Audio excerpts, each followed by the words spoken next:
হবে না রে বাবা।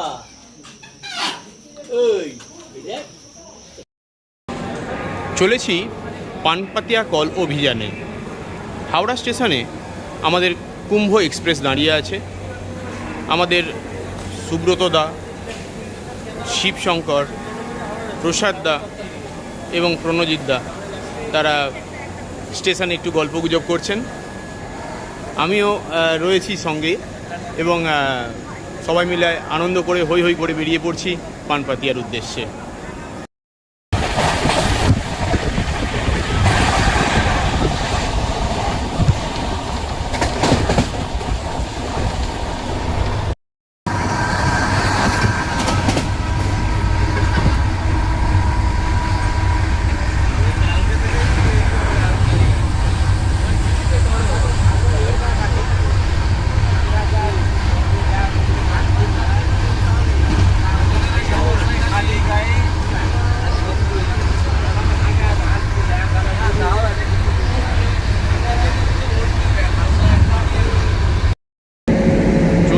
হরিদ্বার, এই আমাদের কুম্ভ এক্সপ্রেস।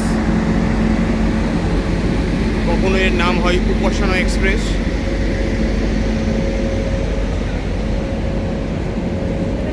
আমাদের গন্তব্য আজকে দেরাদুন। এখান থেকে আর ঘন্টা দুয়েকের পথ। হরিদ্বার বেশ জমজমাট। চলেছি পানপাতিয়া কল ট্রেকে। চলেছি রাজাজি ন্যাশনাল পার্কের মধ্য দিয়ে। হরিদ্বার থেকে দেরাদুনের পথে এই জঙ্গলটি পড়ে। কোথাও বেশ ঘন, কোথাও হালকা। একটা মধ্যম গতিতে আমাদের ট্রেন চলেছে এই জঙ্গলের মধ্য দিয়ে। আর ঘন্টা দুয়েক গেলেই আমরা পৌঁছে যাব দেরাদুন। চলেছি পানপাতিয়া কল ট্রেকে। বিকেল 6:20 নাগাদ দেরাদুন স্টেশনে এসে পৌঁছালাম। এবার আমাদের হোটেলে রাত্রি যাপনের পালা। কাল আমরা বেরিয়ে যাব বেনাকুলির উদ্দেশ্যে। দেরাদুনে এসে আমরা উঠেছি হোটেল তীরথ প্যালেসে। ছোট্টখাট্টো ছিমছাম কিন্তু দারুণ সুন্দর একটা হোটেল। হোটেল স্টাফরাও খুব হাসি খুশি। আমরা এই সিঁড়ি দিয়ে উপরে উঠে চলেছি আমাদের ঘরে। আমরা দেরাদুনে চলে এসেছি। আমাদের এই টেম্পো ট্রাভেলার আজকে নিয়ে যাবে যোশীমঠ হয়ে বদ্রীনাথ। আমার বন্ধুরা সকলে ইতস্তত এদিক ওদিক ঘোরাঘুরি করছে। আমরা বাসে লাগেজ রেখে দিয়েছি। সামনেই দেরাদুন স্টেশন।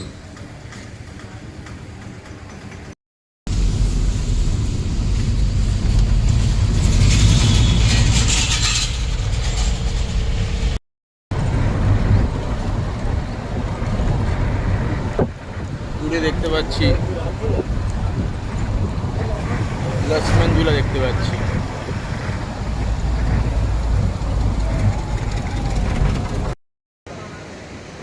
ঋষিকেশ ছাড়িয়ে আমরা প্রায় 20 কিলোমিটার এসেছি। একটা ছোট্ট বিরতি নিয়েছি ব্রেকফাস্টের জন্য হোটেল মীনাক্ষীতে। পাশেই গঙ্গা।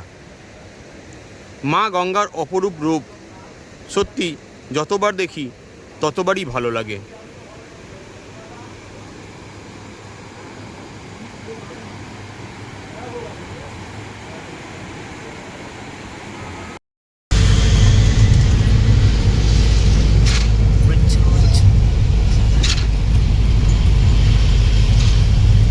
এদিক থেকে বেরিয়ে ডান দিকটা দেখো, ডান দিকটা খুব সুন্দর ওপেন হয়ে যায়।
দাঁড়িয়ে আছি যোশীমঠের নৃসিংহ মন্দিরে। এটিও একটি বিষ্ণু মন্দির, দারুণ সুন্দর।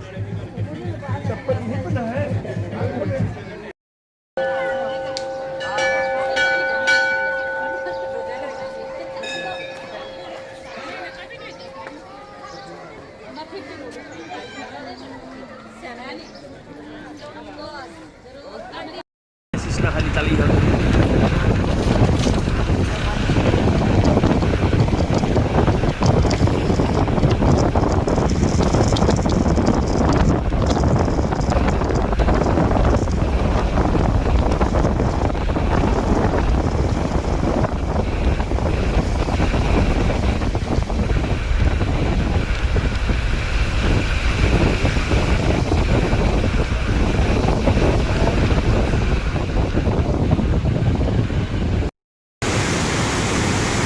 আজ 10ই জুন 2025। আমরা চলেছি পানপাতিয়া কল ট্রেকে। আপাতত দাঁড়িয়ে আছি বেনাকুলি ক্যাম্প সাইটে। এই বেনাকুলি ক্যাম্প সাইট থেকেই আমাদের হাঁটা আজ শুরু হবে। সামনে যে পথটি দেখতে পাচ্ছি সেই পথ ধরেই আমরা হেঁটে যাব আজ খিরাও ভিলেজের দিকে। আর খিরাও ভিলেজের পাশ দিয়ে বয়ে এসেছে খিরাও নালা। আমরা দেখতে পাচ্ছি খিরাও নালা। এই খিরাও নালা সোজা এসে মিলিত হয়েছে অলকানন্দার সাথে। এই তার সঙ্গমস্থল, যেখানে খিরাও নালা এসে অলকানন্দার সাথে মিলিত হয়েছে। দারুণ সুন্দর একটি জায়গা, পাহাড় বেষ্টিত এবং গর্জনশীল অলকানন্দা এবং খিরাও নালার শব্দ ছাড়া আর কিছুই এখানে শুনতে পাওয়া যাচ্ছে না। আবহাওয়া মোটামুটি ভালোই আছে, দেখা যাক বেলার দিকে কেমন হয়। আজ যাব খিরাও ভিলেজ। তার আগে অবশ্য বদ্রীনাথ দর্শন করে আসব। এখান থেকে বদ্রীনাথের দূরত্ব 15 কিলোমিটার। গাড়ি পথে যাওয়া যায়, রাস্তার যে কোনো গাড়িও রয়েছে, আবার বুকিং করেও যাওয়া যেতে পারে বেনাকুলি থেকে বদ্রীনাথ।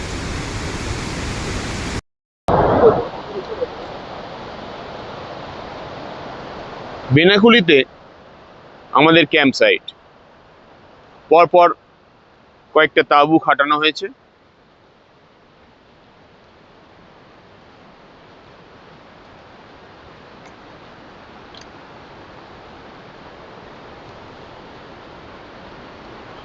বাঁদিকের এই তাঁবুটাতেই আমাদের রাত্রিবাস হয়েছে।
দাঁড়িয়ে আছি বদ্রীনাথে।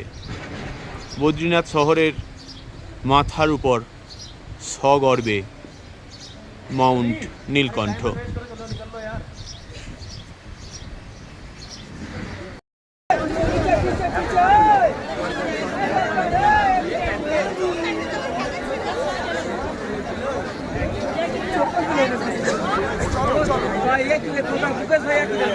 सबका मैं नीचे पाठिए दिए खुजते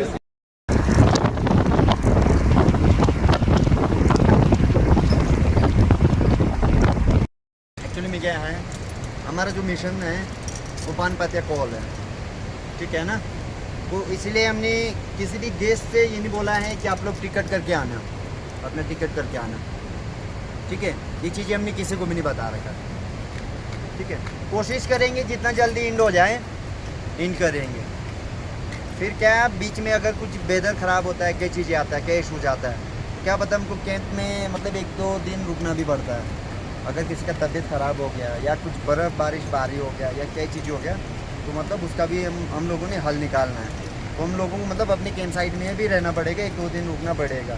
पर कोशिश रहे हमारा कि हम ये ऐसे जो ये गलत चीज़ें होगी, जब वेदर ख़राब होगा ये कोशिश रहेगा हमारे जो आइस फील्ड में घुसेंगे, आइस फील्ड में हम फंसने की कोशिश न करेंगे। अगर गलती से हम लोग अगर आइस फील्ड में घुस गए, वहाँ अगर वेदर ख़राब हो गया, तो हम लोग वही कोशिश करेंगे कि वेदर ख़राब के दिन हम लोग उस जगह में कोशिश रहे, या तो पहले जिस दिन वेदर ख़राब है उससे पहले रहे, या फिर उसे इंड में रहे, आइस फील्ड के इंड में रहे। अगर इंड में भी घुस गए तभी ठीक है, पहले रहे तभी ठीक है, क्योंकि पहले में ऐसा है अगर एक दिन वेदर ख़राब होता है तो रुक जाएंगे, दूसरे दिन वेदर के लिए होता है तो खींचेंगे आगे, ठीक है।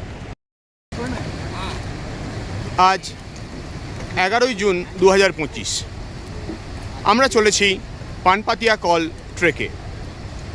আমাদের গাইড বিনোদ ভাই আছে সামনে, ফোন করছেন। আমাদের সব পোর্টার ভাইরা এসে গেছেন, সমস্ত গোছানো গোছানি চলছে, টেন্ট সব তোলা হয়ে গেছে।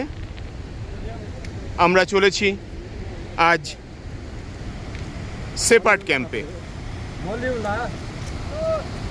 সকলেই প্রস্তুত, এগিয়ে চলেছি এই সেতু ধরে। এই সেতু ধরে ওপারে গিয়ে খিরাও নালার পার ধরে অনেকটা দূর গিয়ে প্রথম পাবো খিরাও ভিলেজ, তারপর সেপার্ট ক্যাম্প। এখান থেকে খিরাও ভিলেজের দূরত্ব 4 কিলোমিটার, আর খিরাও ভিলেজ থেকে সেপার্ট ক্যাম্প আরও 7 কিলোমিটার। সর্বমোট 11 কিলোমিটার পথ আজকে আমাদের যেতে হবে। ওয়েদার বেশ ভালো আছে। আমরা শুরু করছি আমাদের এবছরের পানপাতিয়া কল ট্রেক।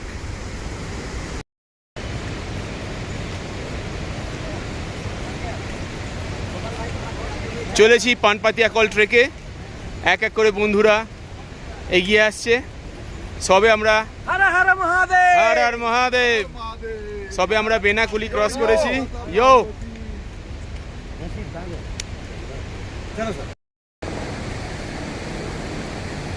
আমাদের দল এগিয়ে চলেছে খিরাও ভিলেজের দিকে। আমরা আজকে যাব সেপার্ট ক্যাম্প। খিরাও নালার পাশ দিয়ে ভারী সুন্দর একটা পথ, বোল্ডারে মোড়া।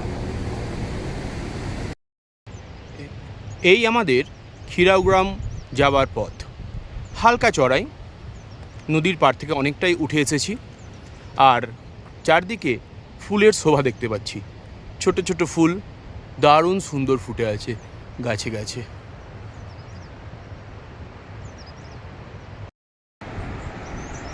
বেনাকুলি থেকে চলেছি খিরাও ভিলেজ হয়ে সেপার্ট ক্যাম্পের পথে। এখনও যদিও খিরাও ভিলেজ এসে পৌঁছায়নি, বেনাকুলি থেকে প্রায় 3 কিলোমিটার এগিয়ে আসার পর দারুণ সুন্দর এক স্পট দেখতে পেলাম।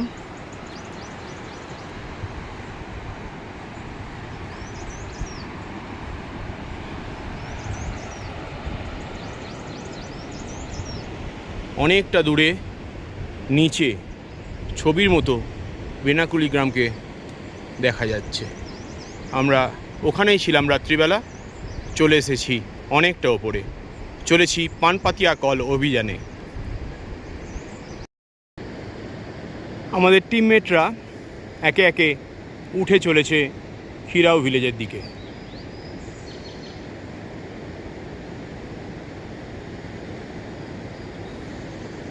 হালকা চড়াই পথ, সবাই বেশ উপভোগ করতে করতে চলেছে। আবহাওয়াও বেশ সুন্দর আছে। চলেছি পানপাতিয়া কল ট্রেকে।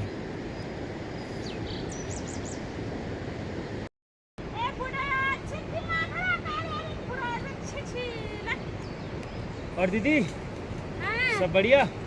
हाँ बढ़िया भैया बढ़िया। कहाँ से आ रखे आप? कोलकाता, बंगाल। बंगाल से आ रखे? हाँ जी। अच्छा। कितना दूर है यहाँ से খিরাও? नमस्ते नमस्ते नमस्ते नमस्ते। उम्र कितनी है आपकी? कितनी होगी बताओ मेरे को लग रहा है आपका 25 हो। कितना 25 यंग लग रहे हो आप, नहीं तो इस फील्ड में आप चल सकते थे। 25 उसको 90 90 साल हो गए उनको नहीं हुआ कितना हुआ? 77 77। अरे वाह वाह। 77 साल। अरे आप तो मतलब इंडिपेंडेंट होने के पहले से हो, देश स्वाधीन नहीं हुआ उससे पहले से हो। ঠিক সকাল 9:45টায় আমরা হাঁটা শুরু করেছিলাম। এখন বাজে 11:45, অর্থাৎ ঠিক 2 ঘন্টা লাগলো বেনাকুলি থেকে আমাদের খিরাও ভিলেজে আসতে। এই 4 কিলোমিটার পথ আমরা সুন্দরভাবে হেঁটে এসেছি। বেশ চড়াই আছে, আবার বেশ কিছুটা সমতল পথও আছে। গ্রামের বাড়ি ঘরদোর দেখতে পাচ্ছি বন্ধ, লোকজন এখন হয়তো কাজে বেরিয়েছে। দেখা যাক যদি কারোর সাথে দেখা হয়। পথের মধ্যে 2-1জনকে দেখেছিলাম, তারা এই গ্রাম থেকেই ফিরছে।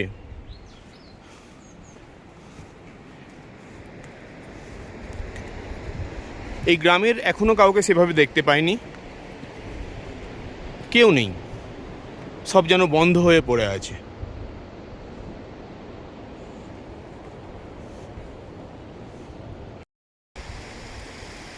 খাতি ভিলেজ টপকে আমরা সামান্য একটু এগিয়েছি। দারুণ সুন্দর এক প্রেক্ষাপটে আমরা দাঁড়িয়ে আছি। আমরা এই প্রথমবার একটা আইস প্যাচ দেখতে পেলাম, বহু প্রাচীন, জমে আছে। এরপর অনেক কিছু দেখার বাকি আছে। চলেছি পানপাতিয়া কল ট্রেকে।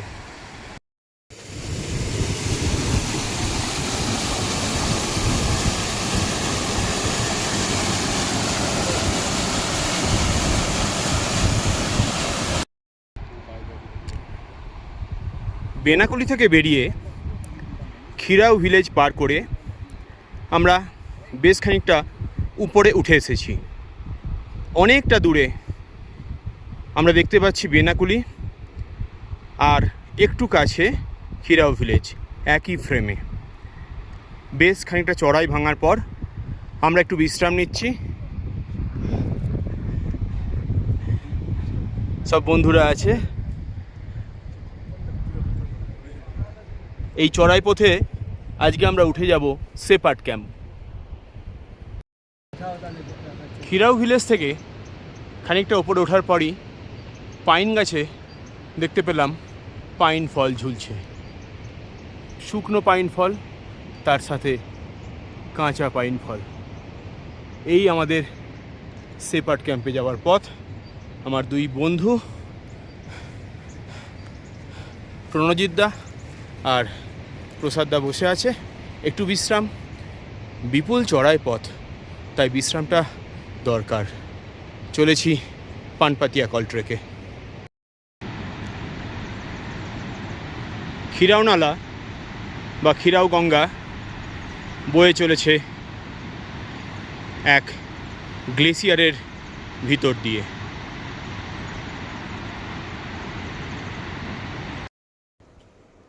আপনারা দেখতে পাচ্ছেন ভুজ গাছ। এই ভুজ গাছের বৈশিষ্ট্য হলো এর ছালগুলো কাগজের মতো উঠে আসে। দেখতেই পাচ্ছেন কি সুন্দর উঠে এলো, কাগজের মতো পাতলা। এবং প্রাচীনকালে যখন কাগজের আবিষ্কার হয়নি, তখন এই ভুজ গাছের ছালেতেই পুঁথি লেখা হতো। দারুণ সুন্দর একটা জিনিস। এবং আমরা যখন পাহাড়ে আসি, ট্রেকে আসি, নানা জায়গায় এই ভুজ গাছ দেখতে পাই। এবং এটি প্রাচীন যুগ থেকে আজও যেন একটা জ্বলন্ত উদাহরণ হয়ে আছে।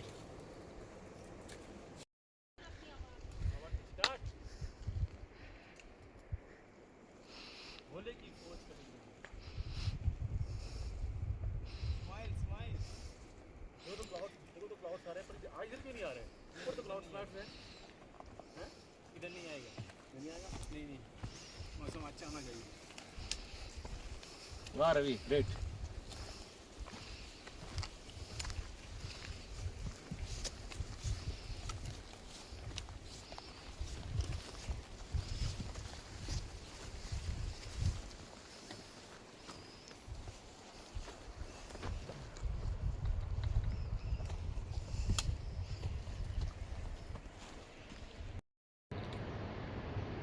খিরাও ভিলেজ থেকে প্রায় 5 কিলোমিটার ওঠার পর দেখলাম ল্যান্ডস্কেপ একদমই বদলে গেছে। এখনও সেপার্ট ক্যাম্পে যাওয়া বাকি। এখন শুধু দেখতে পাচ্ছি পাথুরে ময়দান, পাথর টপকে টপকে অতি সাবধানে যেতে হচ্ছে আমাদেরকে। অনেকটা দূরে দেখতে পাচ্ছি খিরাও নালা আসছে গ্লেসিয়ার ভেদ করে। মোহময়ী তার রূপ, দারুণ সুন্দর এক ভ্যালির দিকে আমরা এগিয়ে চলেছি পানপাতিয়া কল ট্রেকে। আমরা বেনাকুলি থেকে বেরিয়েছিলাম সকাল 9:45, আর এখন বাজে সন্ধ্যা 5:45, অর্থাৎ এই 9 ঘন্টা আমাদের লাগলো বেনাকুলি থেকে খিরাও ভিলেজ হয়ে এই সেপার্ট ক্যাম্পে আসতে। পথ 11 থেকে 12 কিলোমিটারের মতো হবে, কিন্তু তার মধ্যে 2 কিলোমিটার বাদ দিলে বাকি 10 কিলোমিটার প্রায় পুরোটাই চড়াই এবং তীব্র চড়াই, এবং মাঝখানে খিরাও ভিলেজের কাছে একটাই মাত্র ওয়াটার সোর্স, আর কোনো ওয়াটার সোর্স নেই গোটা পথে। তাই পথটা একটু হলেও চ্যালেঞ্জিং। যারা এই পথে আসবেন এই চ্যালেঞ্জটাকে মেনে নিয়ে আসবেন, তবে অপার্থিব সৌন্দর্য চতুর্দিকে, যেমন গ্লেসিয়ার প্যাচ দেখতে পেয়েছি, তেমন নদীর সান্নিধ্য পেয়েছি, তেমনি আবার ফুলের সমারোহ দেখতে পেয়েছি চতুর্দিকে। বিভিন্ন রকমের গাছ তার সৌন্দর্য নিয়ে, তার সৌন্দর্যের ডালি নিয়ে আমাদের সামনে উপস্থিত হয়েছে। আমরা সবাই সুস্থ আছি, খুব ভালো আছি, এবং আগামীকাল বেরিয়ে যাব আরও সামনের পথে। আমরা চলেছি পানপাতিয়া কল ট্রেক 2025।